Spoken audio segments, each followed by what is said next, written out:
الحمدللہ ثم الحمدللہ، جتنا بھی اللہ کا شکر ادا کریں اتنا ہی کم ہے۔ اس کی رحمت سے، اس کے فضل سے، اس کے بے شمار کرم سے آج پھر الحمدللہ رمضان المبارک کا آغاز ہو چکا ہے، اور ہم سب الحمدللہ زندہ ہیں، خیر سے ہیں، صحیح سلامت ہیں، اور الحمدللہ ہم نے پہلے نوافل ادا کر لیے ہیں۔ اللہ رب العزت ہم سب کو صحت و سلامتی، ایمان والی اور برکت والی زندگی عطا فرمائے۔ میرے واحد بھائیوں، قابل صد احترام بزرگوں، انتہائی قابل قدر معززات ماؤں بہنوں اور پیارے پیارے بچوں، پہلے پارے میں سب سے پہلے سورۃ الفاتحہ ہے۔ سورۃ الفاتحہ کا معنی ہی یہ ہے کہ یہ قرآن مجید کا آغاز کرنے والی سورت ہے۔ اس کے اور بھی بہت سارے نام ہیں، جن میں سے اس کا ایک مشہور نام سورۃ الحمد ہے، کہ اس کا آغاز اللہ تعالیٰ کی حمد و ثنا اور اس کی تعریف سے ہوا ہے۔ اور اس سورت کا ایک مشہور نام سورۃ الشکر بھی ہے، کہ اس سورت کو پڑھنے سے اللہ کا شکر ادا ہوتا ہے۔ اور اس سورت کے ناموں میں سے ایک بہترین نام سورۃ السوال والمسئلہ ہے، کہ اللہ سے مانگنا ہو تو اس سورت کو پڑھا جائے۔ اور اسی طرح اس سورت کے ناموں میں سے ایک مشہور نام سورۃ الدعا ہے، کہ جب اللہ سے دعا قبول کروانی ہو تو سورت پڑھ کر درود پاک پڑھیں، اور جو دعا مانگیں گے وہ اللہ قبول فرمائیں گے۔ یہ سورت ایک بہت بڑی اللہ تعالیٰ کی رحمتوں میں سے عظیم ترین رحمت ہے، اور اس کے مشہور ترین ناموں میں سے جو باقاعدہ قرآن مجید میں آیا ہے، اس کا نام ہے قرآن عظیم۔ اس کا اپنا نام قرآن عظیم، اور یہ ایسی بابرکت اور معزز قسم کی صورت ہے کہ دنیا کی بیماریوں میں سے جتنی مرضی بڑی اور لا علاج قسم کی بیماری ہو، اس کی مسلسل تلاوت اور دم کے ساتھ شفا ملتی ہے۔ حتیٰ کہ کوئی زہریلا جانور کاٹ جائے، سانپ ہے، بچھو ہے، ان کا زہر بڑا تیز ہوتا ہے، تو اس سورت کے دم سے اس سے بھی شفا ملتی ہے۔ اس سورت کے آغاز میں اللہ رب العزت نے فرمایا ہے الحمدللہ رب العالمین۔ حمد و ثنا کی جتنی قسمیں، شکلیں، صورتیں ہو سکتی ہیں، تمام کی تمام رب العالمین کے لیے۔ اور اگلی آیت میں فرمایا الرحمن الرحیم۔ رب العالمین کون ہے؟ جو رحمان ہے، اور وہ رحمان ایسی عظیم ذات ہے کہ وہ یہ نہیں دیکھتا کہ مجھے کون مانتا ہے اور کون نہیں مانتا۔ وہ یہ نہیں دیکھتا کہ کون میرا فرما بردار ہے اور کون میرا نافرمان ہے۔ وہ رحمان ہونے کی وجہ سے ہر مسلمان اور ہر کافر، ہر مشرک، ہر بے ایمان دہریے کو بھی برابر اور مکمل رزق دیتا ہے، اور کسی کی نافرمانی کی وجہ سے ان کے رزق میں کمی نہیں کرتا۔ اور رحیم یہ ایسی مالک الملک کی عظیم صفت ہے جس سے رب العزت قیامت کے دن متصف ہوں گے۔ قیامت کے دن رب العزت رحیم ہوں گے، رحمان نہیں ہوں گے۔ یہی وجہ ہے کہ قیامت کے دن رحم صرف مومنین اور مسلمین حضرات کے لیے ہوگا۔ کافر ہیں، مشرک ہیں، بے ایمان ہیں، داریے ہیں، منافق ہیں، جتنے بھی رب کے نافرمان ہیں، ان پر قیامت کے دن کوئی رحم نہیں ہوگا، اور سارے کا سارا ان پر جو رحم ہو رہا ہے دنیا میں یہ رحمان ہونے کی وجہ سے ہے، اور قیامت کے دن رحم صرف مومنوں کے لیے خاص ہے۔ یہی وجہ ہے کہ اللہ مالک الملک کلام اللہ میں جو ہے وہ کئی مقام پر ارشاد فرمایا کہ اللہ رب العزت متقین اور مومنین حضرات کا دوست ہے۔ اللہ ہمیں حقیقی دوست بنائے، آمین۔ تیسری آیت میں فرمایا مالک یوم الدین، انسان کی فطرت ہے بھول جانا، اور انسان کی فطرت میں سستی اور کاہلی بڑی ہے۔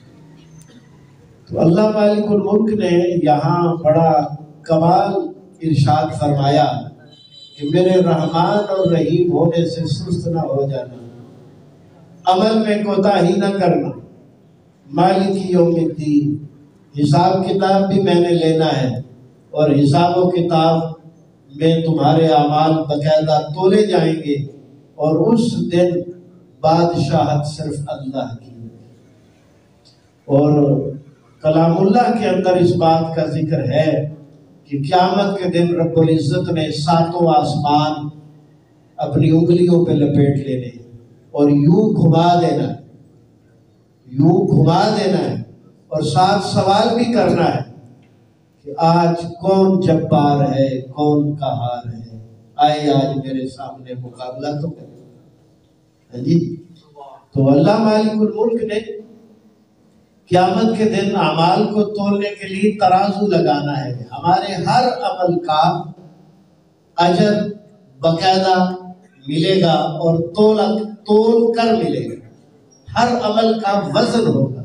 الوزن یومئذ الحق، قیامت کے دن اعمال کا تولا جانا حق ہے۔ اللہ اکبر۔ مالک الملک نے جو ترازو لگانا ہے میدان محشر میں، وہ اتنا بڑا ہے کہ ساتوں زمینیں اور آسمان بھی ڈال دیں تو وہ نہیں بھرے گا، اتنا بڑا ہے۔ اور ایک دفعہ الحمدللہ کہہ دیں بھر بھی جائے گا اور زمین کے ساتھ لگ جائے گا۔ مالک الملک کی سبحانہ و تعالی کی حمد و ثنا اور اس کے نام میں اتنی برکت ہے کہ ایک دفعہ الحمدللہ کہیں ترازو بھر جائے۔ اللہ۔ اس کے بعد فرمایا ایاک نعبد و ایاک نستعین۔ یہاں مجھے ایک بہت پیاری حدیث یاد آئی جو اس سورت کے حوالے سے ہے۔ امام کائنات محمد کریم صلی اللہ علیہ وسلم ارشاد فرماتے ہیں کہ اللہ فرماتے ہیں قسمت الصلاۃ بینی و بین عبدی، میں نے نماز کو اپنے اور بندے کے درمیان تقسیم کر دیا ہے۔ بڑی حیران کن حدیث ہے۔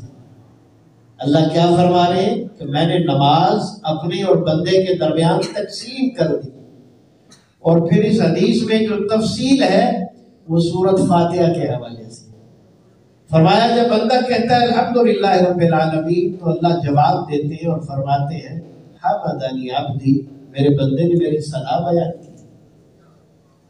کتنی عظیم ذات ہے کہ ہمارے ایک ایک کلمے کا جواب دیتے ہیں، اور ہم ہیں کہ اس کے بارے میں کسی مسئلے میں بھی شرم محسوس نہیں کرتے۔ اللہ میں ہدایت عطا فرمائے۔ الرحمن الرحیم، جب بندہ کہتا ہے تو اللہ کہتے ہیں کہ میرے بندے نے میری حمد بیان کی۔ اور اس کے بعد مالک یوم الدین جب کہتے ہیں تو اللہ کہتے ہیں میرے بندے نے میری بزرگی بیان کی۔ اور جب کہتے ہیں ایاک نعبد و ایاک نستعین، اللہ فرماتے ہیں یہ آیت آدھی میرے بندے کے لیے ہے اور آدھی میرے لیے ہے۔ پہلی تینوں آیات اللہ کی، کل 7 آیات ہیں۔ پہلی 3 بندے کے لیے، اور پہلی 3 اللہ کے لیے، پہلی 3 اللہ کے لیے، اور چوتھی آیت آدھی بندے کے لیے آدھی اللہ کے لیے۔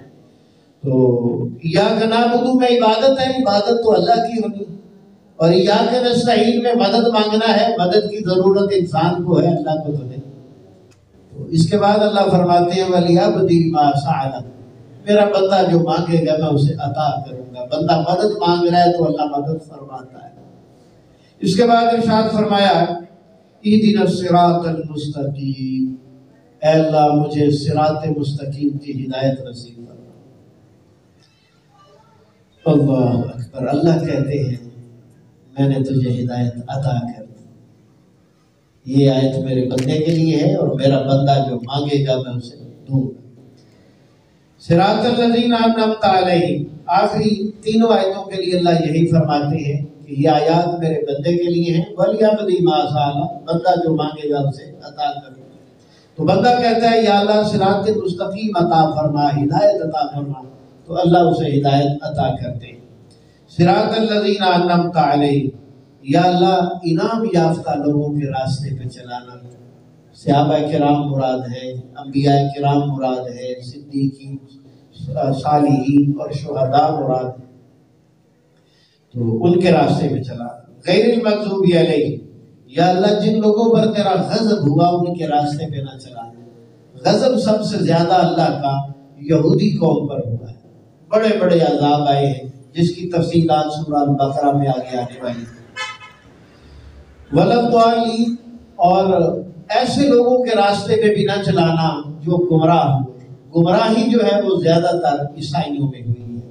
عیسائیوں نے دین میں اضافہ بہت زیادہ کیا ہے اور یہودیوں نے کمی بہت زیادہ کی ہے، اور اسلام جو ہے وہ یہود اور نصارہ کے بیچ میں درمیانہ مذہب ہے کہ نہ کمی کرتے ہیں نہ زیادتی کرتے ہیں، جو اللہ اور اس کے رسول نے بتایا اس پر عمل کرتے ہیں۔ تو انسان نے چونکہ رب العالمین سے یہ دعا مانگی ہے کہ مجھے صراط مستقیم عطا فرما، تو اگلی ہی آیات میں رب العزت فرماتے ہیں الف لام میم ذالک الکتاب لا ریب فیہ ھدی للمتقین، یہ وہ کتاب ہے جس میں کسی قسم کا کوئی شک نہیں، اس میں متقین کے لیے ہدایت ہے۔ پڑھتے جاؤ، سمجھتے جاؤ، عمل کرتے جاؤ۔ یہاں مالک الملک فرماتے ہیں ھدی للمتقین، پرہیزگار، تقوی اختیار کرنے والے لوگوں کے لیے ہدایت ہے۔ تو جو متقی نہیں ہے انہیں ہدایت نہیں ملے گی؟ کیا خیال ہے؟ سوال بنتا ہے نا۔ کلام اللہ کا ایک اور مقام ہے جس میں فرمایا ھدی للناس، لوگوں کے لیے ہدایت ہے۔ پھر تو باتیں ہی دو ہو گئی، لوگوں کے لیے ہدایت ہے، یہاں فرمایا متقین کے لیے ہدایت ہے۔ تو اس مسئلے کو سمجھنے کے لیے ایک مثال سمجھنی ہوگی۔ کوئی بھی شخص دکان بناتا ہے تو اس میں ہر قسم کا سامان رکھتا ہے اور بیچنے کے لیے رکھتا ہے، لیکن سب کو دیتا ہے؟ سب کو نہیں دیتا۔ کسے دیتا ہے؟ جس کے پاس نوٹ ہوں گے، ہاں جی، کرنسی ہوگی تو دے گا نا۔ آپ بغیر کرنسی کے لینے جائیں گے تو ہاتھ جوڑے گا، بھائی تشریف لے جاؤ، تمہارا یہاں کوئی کام نہیں، ہاں جی۔ اور کرنسی لے کے جائیں گے تو سلوٹ بھی مارے گا اور چیزیں بھی اٹھا کے دے گا، ہے نا ایسا؟ تو تقویٰ جنت میں جانے کی کرنسی ہے، تقویٰ جنت میں جانے کی کرنسی ہے۔ یہ ہدایت سب کے لیے ہے، سب کو ملتی نہیں، ملتی اسے ہے جس کے دل میں خوف ہوگا، جو اللہ سے مانگنا چاہے گا، جس کے دل میں تمنا ہوگی، تڑپ ہوگی، خواہش ہوگی۔ ہاں جی، ایک اور مقام پر اللہ فرماتے ہیں یہدی الیہ من ینیب، اللہ ہدایت اسے دیتے ہیں جو ہدایت مانگتا ہے، جو ہدایت کے لیے تگ و دو کرتا ہے، محنت کرتا ہے، کوشش کرتا ہے۔ لیکن کبھی کبھی اللہ سبحانہ و تعالی مہربان ہوتے ہیں تو بغیر مانگے بھی عطا کر دیتے ہیں، لیکن اصول یہی ہے یہ مانگنا پڑتا ہے، ہدایت کو مانگنا پڑتا ہے، اس کے لیے محنت بھی کرنی پڑتی ہے، اس کے لیے جو ہے وہ بھاگ دوڑ کرنی پڑتی ہے، اور اس کے لیے جو ہے وہ دل سے چاہت اور خواہش کا اظہار کرنا پڑتا ہے، اللہ سے دعا بھی کرنی پڑتی ہے۔ لیکن بعض کا اللہ ویسے ہی مہربان ہو جاتے ہیں، ہدایت چل کر ہمارے پاس آ جاتی ہے۔ اور زندگی میں یہ ایک ہی موقع آتا ہے، بار بار نہیں آتا، یہ بھی یاد رکھیے۔ زندگی میں ایک موقع آتا ہے کہ ہدایت چل کر آ جاتی ہے، آپ کو موقع دیا جاتا ہے کہ ایمان لے آؤ، ایمان پر ڈٹ جاؤ، جم جاؤ، استقامت اختیار کرو۔ اگر انسان نے لبیک کہی تو اس جیسا خوش بخت اور نیک کوئی نہیں، وہ عظیم ہے۔ اور اگر اس نے منہ موڑ لیا تو پھر اس جیسا بدبخت بھی ہو۔ اللہ میں ہدایت عطا فرمائے۔ متقین کون لوگ ہوتے ہیں؟ اگلی ہی آیات میں ان کی صفات کا بھی ذکر فرما دیا۔ ارشاد فرمایا الذین یؤمنون بالغیب، متقی ہوتا ہی وہ ہے جس نے اللہ کو دیکھا نہیں اور مانتا ہے کہ میرا خدا ہے۔ دیکھا کسی نہیں نہ دیکھا تو مانتے ہیں نا کہ اللہ ہے، ہمارا خالق بھی ہے، مالک بھی ہے، رازق بھی ہے، زندگی موت بھی اسی کے ہاتھ میں ہے، سب کچھ اسی کے ہاتھ میں ہے۔ ہاں جی، وہ علی کل شیء قدیر ہے، فاعل لما یرید ہے، یہ مانتے ہیں نا؟ دیکھا تو نہیں ہے نا؟ تو یہی کمال ہے، ایمان یہی ہے کہ بغیر دیکھے مان رہے ہیں۔ دیکھ کر مانا تو کیا مانا؟ فرعون نے دیکھ کر ہی مانا تھا نا، تو اللہ نے ایمان کو قبول نہیں کیا۔ سمجھ آئی کہ نہیں؟ اولیاء کرام غور کرو، فرعون ساری زندگی نہیں مانا نا، ساری زندگی نہیں مانا، اور جب عذاب آیا دیکھ لیا نا سارا کچھ، پھر کیا کہتا ہے؟ آمنت برب العالمین، میں رب العالمین پر ایمان لایا ہوں۔ اور وہ اپنے آپ کو رب العالمین کہلواتا تھا، ساری زندگی اپنے آپ کو رب العالمین کہلواتا تھا، خدا ہونے کا دعویٰ کرتا تھا اور باقاعدہ دلائل دیتا تھا۔ تم دیکھتے نہیں ہو کہ یہ میرے باغات ہیں، یہ نہریں چل رہی ہیں، یہ سارا کچھ ہے میرے ہاتھ میں ہے، جو چاہوں کر دوں۔ اور جب پانی کے ہوتے آئے، ہاں جی، فرشتوں نے جو ہے نا وہ ریٹریشن کی نا، سارا کوئی سمجھ آ گیا تو کہتا ہے آمنت برب العالمین، رب العالمین پر ایمان لے آیا ہوں۔ تو چونکہ ساری زندگی اپنے آپ کو رب العالمین کہتا رہا تو ساتھ اسے کہنا پڑا رب موسیٰ و ہارون، آپ نہیں، اپنے آپ سے نہیں، رب موسیٰ و ہارون پہ ایمان لایا۔ تو اللہ نے قبول نہیں کیا کیونکہ موت کا وقت آ چکا ہے۔ جب سکرات الموت لگ جائے، موت کے فرشتے آ جائے، پھر توبہ قبول نہیں ہوتی۔ یہ کام زندگی میں ہے جب تک جسم میں روح ہے، جب فرشتے پہنچ گئے تو پھر توبہ کا دروازہ بند ہو جاتا ہے۔ اللہ اکبر۔ تو یہ بغیر دیکھے ایمان لانا ہی کمال ہے، اور جب دیکھ لیا تو پھر موت کا وقت آ گیا تو پھر فائدہ نہیں۔ وَيُقِيمُونَ الصَّلَاةَ، مومن وہ ہوتے ہیں جو نماز قائم کرتے ہیں۔ نماز قائم کرنے میں 5 چیزیں شامل ہوتی ہیں، وہ 5 چیزیں شریک ہوگی تو نماز قائم ہوگی، ورنہ نہیں ہوگی۔ سب سے پہلی بات کہ نماز کو باجماعت مسجد میں ادا کرنا ہے، یہ حکم مرد حضرات کے لیے ہے۔ خواتین کے لیے گھر کے کمرے کے اندر اور کمرے میں بھی اندر والے سب سے پیچھے والے کمرے میں جتنی اندر کی طرف جائے گی اتنی اس کی نماز قیمتی ہوگی، اور مرد جتنا مسجد کی طرف آئیں گے ان کی نماز اتنی قیمتی ہوگی۔ تو نماز باجماعت مسجد میں۔ نمبر 2، نماز میں خشوع اور خضوع ہونا چاہیے۔ یہ خشوع اور خضوع دونوں عربی زبان کے لفظ ہیں، ان کا معنی بڑا آسان ہے۔